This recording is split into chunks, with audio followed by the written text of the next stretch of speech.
C'est les chroniques de l'Épatant partie 9, ça sera la dernière chronique de ce confinement. Aujourd'hui c'est une chronique un peu spéciale, c'est une chronique pour le Black Friday. Je vais vous parler donc dans notre rubrique Culture Mode des origines du Black Friday. C'est une fête américaine qui intervient, on va dire, dans les années 1930 à peu près. C'est généralement le dernier vendredi du mois de novembre. C'est un jour de fête, ça se passe le lendemain de Thanksgiving. Donc c'est une fête américaine où on mange beaucoup. Le lendemain de Thanksgiving, on va donc brûler les calories dans les magasins. Ça s'est appelé le Black Friday car généralement ça se passait un vendredi aux États-Unis et c'est vrai que les rues et les routes étaient noires de monde, d'où le nom Black Friday. Commençons tout de suite donc avec nos tenues du jour. Il y en a une qui est bien dans le thème, avec beaucoup de noir justement. Elle est constituée de 3 grosses pièces ainsi que quelques accessoires. Donc la première grosse pièce, c'est un blouson de la marque Camel Active, un blouson un peu style Bombers.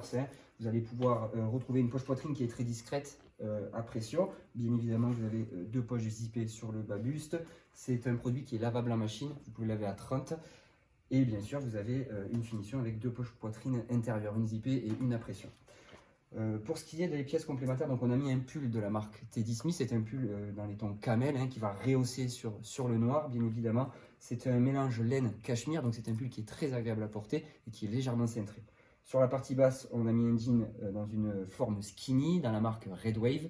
C'est un jean qui est en composition coton élastane, donc c'est vrai qu'il va être assez confortable à porter. Pour ce qui est des accessoires, donc, on a mis un combiné écharpe et bonnet de la marque Teddy Smith dans un coloris gris moyen qui se marie donc très bien avec la tenue et qui permet aussi de rehausser légèrement sans trop foncer justement.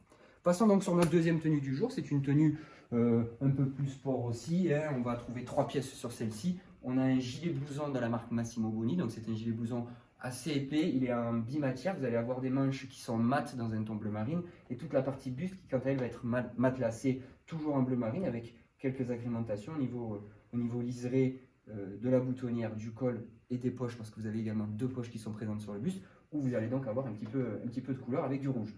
Sur la partie basse, on y a mis un pantalon très clair dans la marque Emile. C'est une composition coton élastane. C'est une forme droite, 97% coton, 3% élastane. Donc c'est vrai qu'il est assez confortable également. Pour ce qui est du pull, c'est un pull de saison. C'est un vrai pull d'hiver. Il est en composition 80% de laine. C'est la marque Daniel Echter. Et on va le trouver dans un coloris lit de vin. Petite particularité, ça va être son col. C'est un col cheminé, donc un col qui est assez montant et qui protège vraiment des grands froids. C'était donc notre dernière chronique du confinement. Je vous retrouve très rapidement pour de nouvelles vidéos. On vous en dira un petit peu plus, bien évidemment, pour le cheminement de la suite.